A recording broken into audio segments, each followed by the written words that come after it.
Halo guys, selamat datang di channel Insight Movie. Kembali lagi dengan saya Fadia. Kali ini kita akan mencoba membahas lagi alur cerita film yang berjudul Hellbound.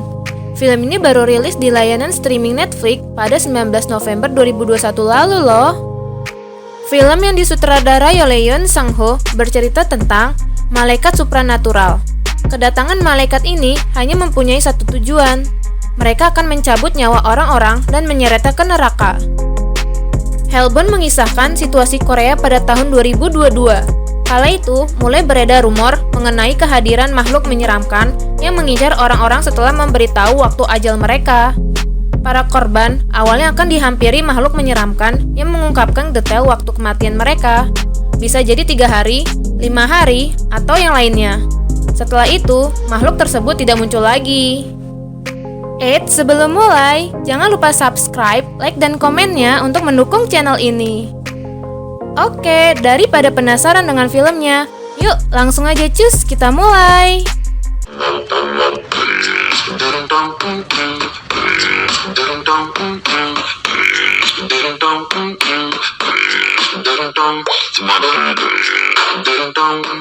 Film ini bermula di tengah-tengah pusat kota yang berada di negara Korea Selatan. Saat itu, para warga sibuk dengan aktivitasnya.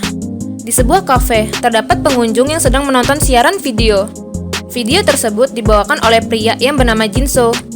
Jinso merupakan orang yang memiliki sebuah komunitas keagamaan bernama Kebenaran Baru. Jinso memberitahu dalam siarannya tersebut bahwa bakal ada malaikat pencabut nyawa yang datang ke penerimanya, sekaligus memberitahu bahwa kapan mereka akan mati dan masuk neraka. Para malaikat tersebut akan datang menjemput si penerimanya.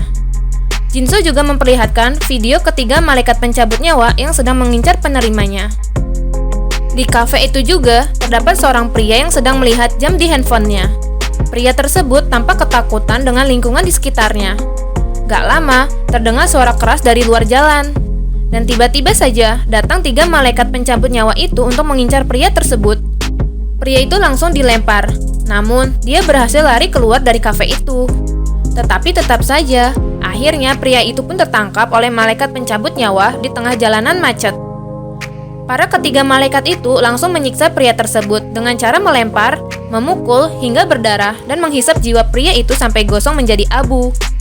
Setelah melakukan tugasnya, para malaikat maut itu pergi menghilang entah kemana nih teman-teman. Lalu di tempat kantor polisi, terdapat seorang detektif yang bernama Kyung Hoon melihat para polisi sedang berkumpul di tempat itu dan sedang membahas tentang tewasnya pria tadi. Para polisi itu juga sudah mengumpulkan bukti-bukti hasil rekaman sehingga mereka pun tidak mempercayai atas kasus tersebut. Namun detektif Kyung Hoon sangat tertarik dengan kasus ini, sehingga ia diutus oleh atasannya untuk mencari tahu kasus tersebut dan komunitas keagamaan yang sedang viral itu. Di perjalanan, Kyung Hoon dan rekannya mencari tahu tentang komunitas kebenaran baru melalui Google. Lalu setelah sampai di TKP, Kyung Hoon melihat sekumpulan orang yang sedang melihat Jinso yang mempresentasikan video hasil tindakan para malaikat maut itu. Setelah selesai, Kyung Hoon menemui Jinso untuk mengetahui kasus tersebut lebih lanjut. Tetapi, Jinso hanya tertawa atas tindakan para polisi itu. Karena itu merupakan tindakan atas kehendak Tuhan nih. Di sana, Kyung Hoon yang melihat putrinya bernama Hee-jang, yang ternyata mengenal Jinso dan mengikuti komunitas itu. Lalu karena Jinso ada janji dengan yang lain, maka Kyung Hoon dan rekannya mewawancarai Jinso sambil berjalan di dalam kereta. Jinso memberitahu latar belakang kehidupannya semasa kecil. Ia menceritakan akan mengakhiri hidupnya setelah keluar dari panti asuhan, yaitu berumur 20 tahun. Ia mengakhiri hidupnya, tapi tidak ada mau orang yang melihatnya. Maka, ia akan pergi jauh dari tempat keramaian.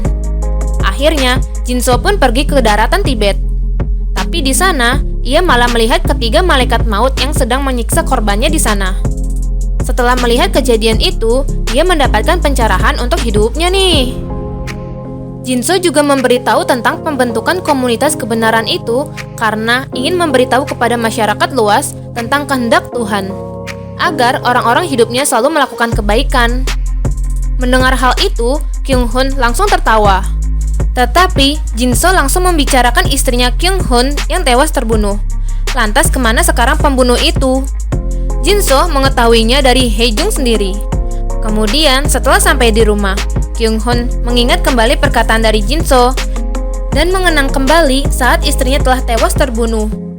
Pelaku pembunuh istrinya hanya mendapatkan hukuman ringan dan sudah dibebaskan dari hukuman 10 tahun menjadi 6 tahun. Di tempat lain, terdapat seorang wanita yang bernama Park Jung yang baru saja datang ke rumahnya. Di rumahnya, ia mendapatkan surprise dari kedua anaknya. Tapi nggak lama, mereka kedatangan sesosok monster dan memberitahu kepada Park Jung bahwa dirinya akan mati masuk neraka dalam 5 hari lagi di jam 3. Monster itu juga sempat direkam oleh anaknya nih. Lalu di tempat lain, terdapat komunitas bernama Arrowhead yang sedang melakukan siaran. Dalam siaran tersebut, anggota Arrowhead sedang mempengaruhi para penonton untuk segera menyerang orang-orang yang telah menyimpang dalam kehidupan masyarakat. Arrowhead mempengaruhi orang-orang dewasa maupun anak di bawah umur untuk melakukan penyerangan itu dan melakukan siaran langsung nih teman-teman. Ada sekelompok anak-anak yang terpengaruh atas omongan Arrowhead dengan menyerang seorang guru. Lalu keesokan harinya, Kyung Hoon bertemu pengacara dari korban itu yang bernama Min Hae-jin untuk meminta keterangan. Sekelompok anak-anak yang melakukan penyerangan itu sudah dibawa ke kantor polisi. Namun karena masih di bawah umur, mereka hanya mendapatkan peringatan tidak untuk ditahan. Lalu setelah bertemu dengan Kyung Hoon, Min Hae-jin sudah ditunggu oleh tamu, yaitu Park Jung. Park Jung menceritakan kejadian semalam itu kepada Hae-jin bahwa dirinya akan mati dan masuk neraka. Ia juga menunjukkan bukti monster itu yang terekam oleh kamera anaknya. Park Jung sebelumnya juga sudah menemui Jinso dan mengatakan bahwa dirinya dan komunitasnya akan melakukan siaran langsung saat pencabutan nyawa terhadap Park Jung. Dia akan membayar uang sebagai imbalannya kepada Park Jung. Karena bingung akan menyimpan uang sebanyak itu di mana, maka meminta Hae-jin untuk membantunya nih. Setelah mempertimbangkan itu semua, akhirnya Hae-jin setuju dan meminta detektif Kyung Hoon untuk menjadi saksinya. Akhirnya, Hae-jin dan detektif itu bertemu dengan Jinso di rumahnya Park Jung. Jinso yang melihat foto-foto anaknya Park Jung menanyakan kesalahan apa yang pernah dibuat sehingga dia bakal mati masuk neraka. Setelah itu, Park Jung meminta kepada Hae-jin untuk membawa anak-anaknya bersembunyi.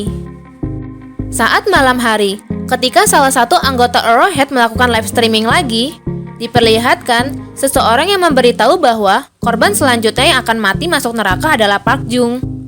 Saat detektif Kyung Hoon baru sampai rumah, ia mencari putrinya yang tidak ada di rumahnya dan menanyakan keberadaannya. Putrinya pun memberitahu bahwa dia di rumah temannya yang sedang mengerjakan tugas. Tapi ternyata Haejung berada di rumah Jinso. Haejung kini resmi masuk ke dalam komunitas kebenaran baru milik Jinso. Detektif Kyung Hoon yang melihat berita viral tentang Park Jung segera menghubungi pengacara Hae-jin.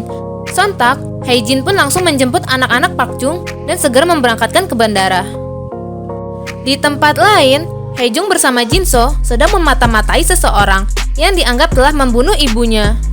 Kemudian, Haejung segera menangkap orang itu dengan disetrum hingga pingsan dan membawanya ke sebuah tempat.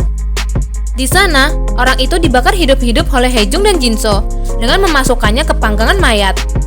Lalu keesokan harinya, polisi pun mengetahui mayat itu dan sudah ada para awak media. Kini orang-orang semakin yakin tentang komunitas kebenaran baru, bahwa malaikat akan mencabut penerimanya dan membawanya ke neraka. Para masyarakat juga berdemonstrasi untuk menyuruh Park Jung mengakui kesalahannya dan mengikuti kehendak Tuhan. Di waktu yang bersamaan, para anggota Arrowhead menyerang kantor polisi karena para polisi tidak mempercaya adanya kehendak Tuhan. Tiba di hari terakhir Park Jung, di mana ia akan didatangkan oleh malaikat maut untuk mati nih. Para masyarakat sekitar berkumpul untuk menyaksikan kedatangan malaikat maut ini. Di sana juga kedatangan para tamu VIP yang menjadi donatur uang. Di hari itu juga, pengacara Hae-jin mendapatkan surat dari pastor. Tetapi ia belum sempat membukanya karena sibuk membantu Park Jung. Orang-orang di sana juga sudah pada bersiap, termasuk para pasukan militer untuk melindungi Park Jung. Tepat di jam 3, terdengar suara keras yang datang dari rumah Park Jung. Ternyata itu adalah kedatangan para malaikat maut untuk menyiksa dan mencabut nyawa Park Jung. Orang-orang di sana hanya bisa menyaksikan dengan kegelisahan. Tapi, detektif Kyung Hoon berusaha menolongnya dengan menembakkan ke monster malaikat itu. Tetapi, detektif itu pun kalah terlempar hingga pingsan nih teman-teman. Akhirnya, para malaikat maut itu berhasil menewaskan Park Jung dan pergi meninggalkan tempat itu. Orang-orang di sana langsung sujud dan sambil mengingat dosa yang mereka lakukan. Hanya pengacara Hae Jin dan rekannya tidak bersujud karena masih belum bisa mempercayai ini semua. Setelah kejadian itu, para warga di sana tidak keluar rumah dan mulai rajin beribadah di dalam rumah. Kemudian, detektif Kyung Hoon mendapat bukti-bukti CCTV atas kasus pelaku pembunuhan istrinya, di mana pelaku itu diseret oleh seseorang. Tetapi ia mengenali jaket yang dipakai olehnya, yang ternyata itu adalah jaket milik putrinya sendiri. Di saat yang bersamaan, Jin So sedang melakukan siaran lagi nih. Tetapi Kyung Hoon malah fokus kepada jaket putrinya yang digantung di lemarinya Jin So. Kini, detektif Kyung Hoon sudah mengetahui bahwa putrinya telah terhasut oleh Jin So. Ia pun langsung menghampiri rumah Jin So. Di waktu yang bersamaan juga, salah satu anggota Arrowhead juga sedang melakukan siaran langsung, di mana ia memberitahu orang-orang yang masih belum percaya atas kehendak Tuhan, yaitu detektif Kyung Hoon, pengacara Hae Jin dan rekannya, dan menghasut para masyarakat untuk menyerang mereka bertiga. Pengacara Hae Jin yang melihat itu langsung mengajak ibunya pergi dari situ nih. Tapi tak sengaja, dia melihat surat yang belum sempat dia buka dari pemberian pastur. Ia pun langsung pergi ke kantor polisi untuk menyerahkan surat itu. Tapi sampai di sana, kantor polisi itu telah kosong, sehingga ia harus pergi ke rumah pastur. Di sana, Hae Jin juga dikabari oleh rekannya bahwa rekannya telah diserang oleh orang-orang dan menyuruh Hae Jin untuk segera pergi dari sana. Pas dia kembali ke mobilnya, ia melihat ibunya yang sudah dipukul dan diserang oleh sekelompok orang. Hae Jin yang hendak menolong ibunya, tetapi ia malah kena pukul juga. Ia pun langsung menelpon ambulans dan membawa ibunya ke rumah sakit. Tetapi di rumah sakit, ibunya tidak mendapat pertolongan, sehingga ibunya pun tewas. Di waktu yang bersamaan, detektif Kyung Hoon pergi menemui Jin So di panti asuhan kosong. Di sana, Jin So menceritakan awal terbentuk komunitasnya, dan bahwa dirinya 20 tahun yang lalu juga dihampiri oleh monster maut. Dan monster itu mengatakan bahwa 20 tahun yang akan datang, tepatnya di hari ini, dia akan mati dan masuk neraka. Ia merasa selama hidupnya tidak pernah melakukan kesalahan apapun, tetapi mengapa dia harus menjadi penghuni neraka? Sebab itu, dia mengajak orang-orang untuk dalam ketakutan melakukan perbuatan dosa dan merasakan yang sama seperti dirinya. Di tempat lain, pengacara Hae Jin yang menemui pastor. Ternyata pastor itu sudah dijanjikan oleh Jin So menjadi ketua komunitasnya. Tetapi dengan syarat, pastor itu harus menyerang pengacara Hae Jin. Akhirnya, pengacara Hae Jin pun tewas karena diserang. Sementara Jin So akhirnya pun tewas di tangan malaikat maut itu dengan cara disiksa hingga diserap raganya menjadi abu nih teman-teman. Oke, untuk film ini akan ada kelanjutan di channel berikutnya. Jangan lupa stay tune part 2 selanjutnya. Bye-bye.